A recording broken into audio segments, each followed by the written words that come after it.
Hello बच्चों, ये class 6-7 की प्रवाह वर्कबुक की पहला बेसलाइन असेसमेंट पार्ट 1 है।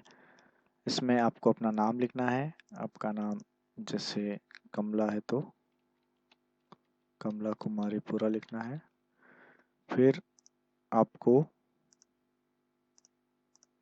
ये कुछ प्रश्न दे रखे हैं।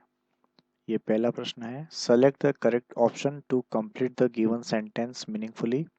अब यहाँ से हमारा सेंटेंस शुरू हो रहा है। माई ब्रदर एंड आई, मेरा भाई और मैं, मैंगोज वेरी मच, मेरा भाई और मैं आम बहुत पसंद करते हैं। तो इसमें लाइक आएगा। दूसरा प्रश्न है, select the word to complete the sentence. Radha and her sister, Radha और उसकी बहन, going to the zoo, Radha और उसकी बहन चिड़ियाघर में जाना क्या करती हैं, पसंद करती हैं। तो लव आएगा इसमें। तीसरा प्रश्न है, select the word to complete the sentence. Sukanya is a girl in my family, Sukanya नाम की एक लड़की है मेरे परिवार में। आई एम हर ब्रदर, मैं उसका भाई हूँ। सी इज माई, वो मेरी क्या हुई, वो मेरी सिस्टर होगी, बहन होगी। ये हमारा क्वेश्चन नंबर 4 है। Select the sentence with the correct punctuation. मतलब ये 4 ऑप्शन है, 1 2 3 4। इन ये 4 वाक्य हैं, अंग्रेजी के सेंटेंस हैं। इन 4 सेंटेंस में जिस सेंटेंस के पीछे सही विराम चिन्ह लगा हुआ है वो सही है।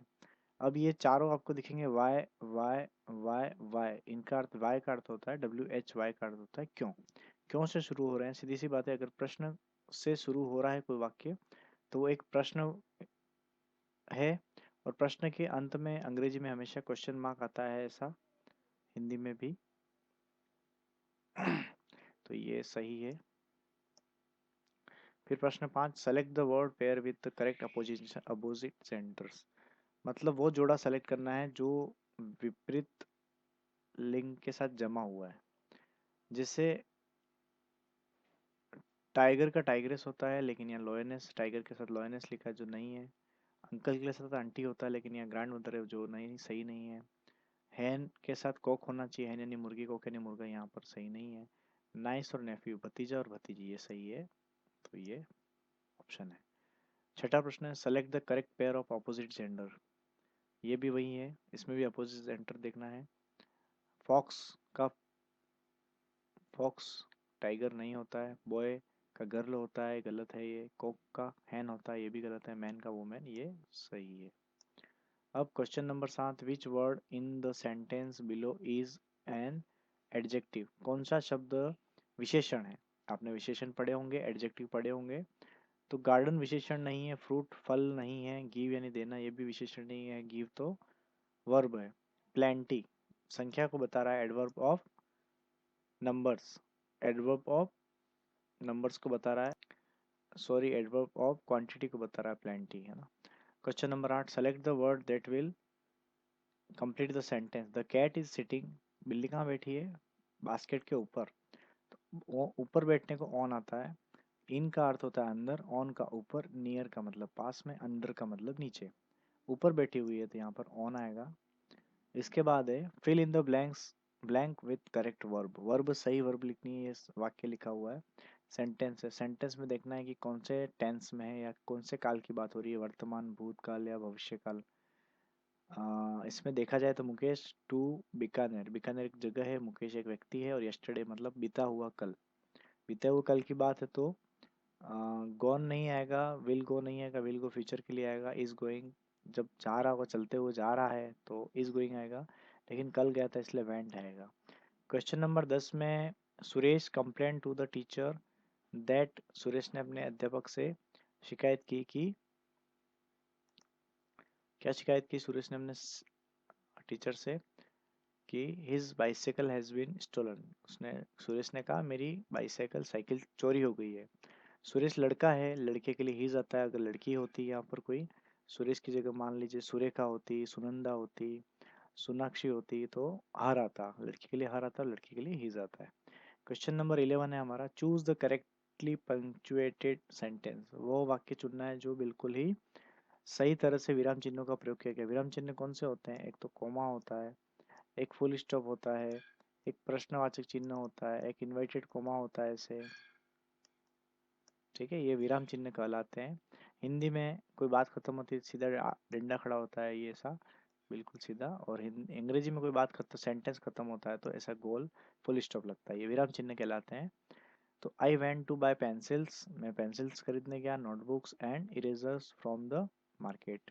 फिर दूसरा है I went to buy pencils, notebooks and erasers from the market, और पीछे क्वेश्चन मार्क है। मतलब ये बात भी कह रहा है और प्रश्न के रूप में कह रहा है। मैं ये खरीदने गया, तो ये सेट नहीं हो रहा है। I went to buy pencils, notebooks and erasers from the market, या तो स्पेलिंग ही गलत है इरेजर की, तो ये है ही नहीं। तो यहाँ पर बिल्कुल सही पंचुएशन मार्क्स यहाँ लगे हुए हैं। ये रहा कोमा यहाँ सही लगा हुआ है, देखो ये यहाँ फुल स्टॉप लगा हुआ है, ये बिल्कुल सही ये रहा वाक्य। फिर है हमारा आखिरी स्पेस। इसमें आपको ये पैसेज, जो पैसेज का मतलब यहाँ से लेकर यहाँ तक जो ये 4 लाइनें लिखी है, ये पैसेज होता है। आपकी परीक्षाओं में भी आएगा, आपके पेपर में भी आएगा, किताबों में भी आएगा। पैसेज का मतलब होता है गद्यांश, वो भाग जिसको पढ़कर आगे के प्रश्न के उत्तर देने होते हैं। तो हमें ये पहले पढ़ना है और फिर यहाँ नीचे जो प्रश्न दिए उनको उत्तर देना है। नियर द पॉन्ड, पॉन्ड का मतलब तालाब, तालाब के पास में। The rats saw the elephants caught in the traps, तालाब के पास में चूहों ने हाथियों को जाल में फंसते हुए देखा। केप्ट बाय सम हंटर्स, जो किसके द्वारा रखे गए थे? शिकारियों ने कुछ जाल रखे थे हाथियों को पकड़ने के लिए, तो चूहों ने दूर से देखा कि हाथी जाल में फंस गए हैं। The rats quickly started biting the ropes, और चूहों ने उन हाथियों की मदद करने के लिए तेजी से जो रस्सी थी उसको काटना शुरू किया अपने दांतों के माध्यम से। चूहे के दांत बहुत मजबूत होते हैं। विद देयर शार्प टीथ, लिखा हुआ, बहुत अपने तेज दांतों से उस रस्सी को काटने की कोशिश की। Soon the elephants were set free, जल्दी ही हाथी आजाद हो गए। सेट फ्री का मतलब आजाद हो गए। दे थैंक्ड द रेट्स, उन्होंने चूहे को धन्यवाद कहा।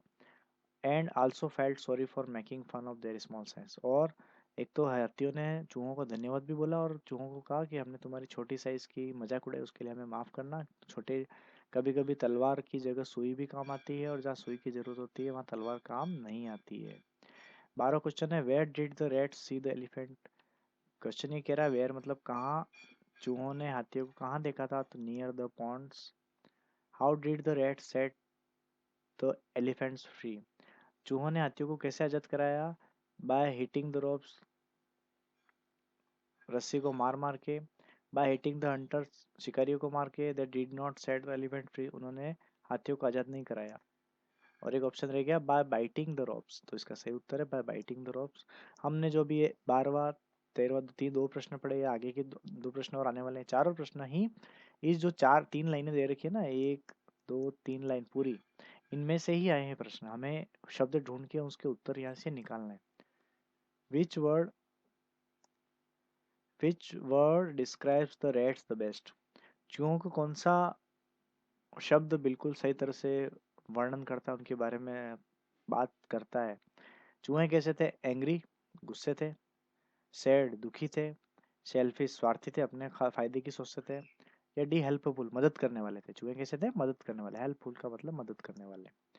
लास्ट प्रश्न है what word is used to describe the rat's teeth, चूहों के दांतों की क्या विशेषता बता रखी है? तो यहाँ देखो शार्प टीथ लिखा है, शार्प टीथ। शार्प मतलब तेज दांत। तो बच्चों ये हमारी बेस लाइन असेसमेंट पार्ट है कि आधार रेखा मूल्यांकन 1 है। आप इस वीडियो को रोककर 1 से लेके 6 तक प्रश्न कंप्लीट कर लीजिए। अब हम आगे और बढ़ाते हैं ताकि आप आगे के प्रश्न कर सकें। ये 7 से लेके 11 प्रश्न कंप्लीट कर लीजिए। अब आगे और बढ़ाते हैं, 12 से लेके 15 प्रश्न कंप्लीट कर लीजिए। वीडियो अच्छा लगा हो तो लाइक करें, और लाइक करना ना भूलें। और आपने पहली बार ये वीडियो देखा है तो हमारे चैनल पर, तो वीडियो को सब्सक्राइब जरूर करें। Thank you. आगे अगले वीडियो में हम जो बेसलाइन असेसमेंट पार्ट 2 है, दूसरा बेसलाइन असेसमेंट, ये तो पहला था, तो हम उसका वीडियो अपलोड करने जा रहे हैं। आप इसको कम्प्लीटली देखिए, लाइक करिए, और अगला वीडियो भी आपको मिल जाएगा जिस रूप में आपके दिया हुआ है। ये देख लीजिए, ये वाला है, ये आने वाला है जल्दी। बेसलाइन असेसमेंट पार्ट 2 आपके बुक्स में दे रखा है, तो उसको भी देखना ना भूले। थैंक यू बच्चों।